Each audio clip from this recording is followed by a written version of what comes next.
keluar dan seterusnya. Ini terjadi pembicaraan yang cukup panjang ya ikhwan. Tapi memang mereka sendiri mengaku. Jadi saya ini di sana diperiksa oleh Badan Intelijen Saudi, saya diperiksa oleh Dewan Keamanan Saudi, saudara. Nah, belakangan, saudara, kenapa saya diperiksa? Mereka mendapatkan laporan sampah dari negeri ini ya. Jadi mereka bilang ini zubalah. Nahnu nahsul alal maklumat kadhibah. Kita mendapat informasi yang bohong. Bahkan mereka bilang zubalah. Zubalah itu sampah ya kawan. Informasi sampah tentang Anda. Jadi katanya saya ini buronan, melarikan diri, ada persoalan hukum yang saya hadapi. Saya ini katanya red notice. Kemudian ada lagi yang mengatakan kalau saya ini saudara orang politik yang selalu bikin keributan di mana-mana, nanti bahaya untuk keamanan Saudi.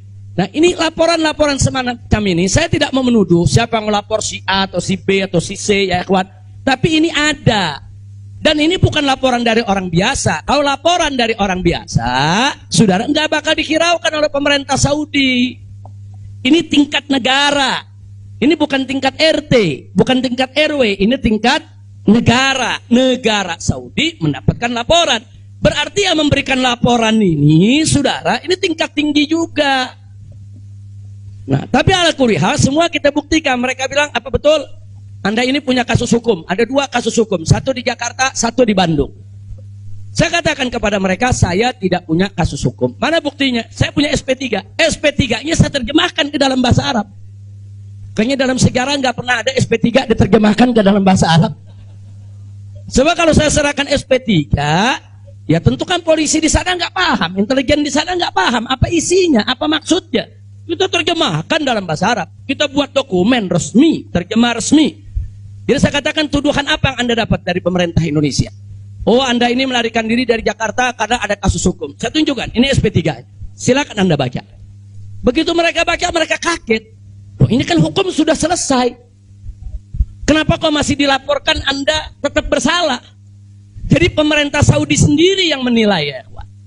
Nah kemudian yang kedua, waktu kasus Bandung, saya bilang juga udah nggak ada perkara. Punya SP3, saya terjemahin lagi SP3-nya. Saudara. Nah terakhir mereka bilang, katanya Anda ini dikejar-kejar badan intelijen dari negara Anda. Saya bilang enggak, saya nggak punya persoalan dengan badan intelijen. Oh, tapi ini ada laporannya.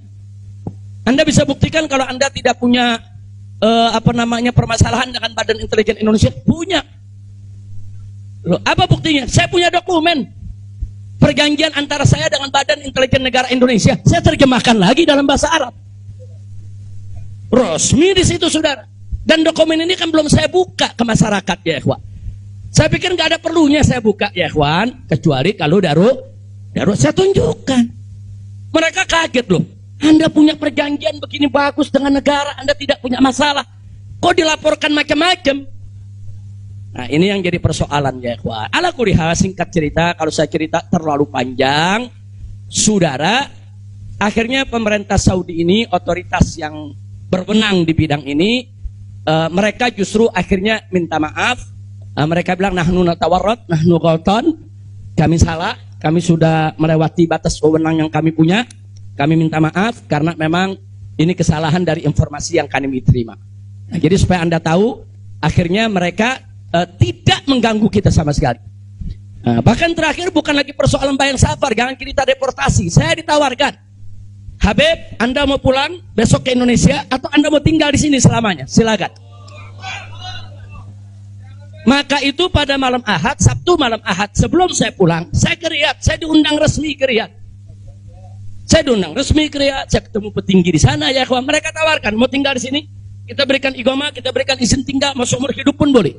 Silakan Anda memutuskan. Enggak, saya enggak punya persoalan sama pemerintah Saudi, ya kuat. Jadi bohong kalau ada yang bilang saya punya persoalan. Jadi makanya kalau pejabat tuh jangan sembarang bicara. Kalau mau bicara tuh mesti punya data dong. Masa pejabat bicara nggak pakai data? Kalau nggak pakai data, pedagang kopi di warung-warung, ya kan dagang kopi di warung nggak pakai data. Ada kopinya seduh, pakai gula, selesai kasih. Kira-kira jelas gak? Ini kalau pejabat tingkat negara harus punya Data ya ikhwan, nggak sembarangan. Tapi baiklah, kita bagian akhir. Jadi begitu mereka sudah tahu itu semua, semula saya mau dibikinkan bayan safar. Bayan safar itu exit permit, saudara. Nah, bayan safar itu ada dua. Ada izin keluar Saudi, saudara, karena orang melakukan pelanggaran.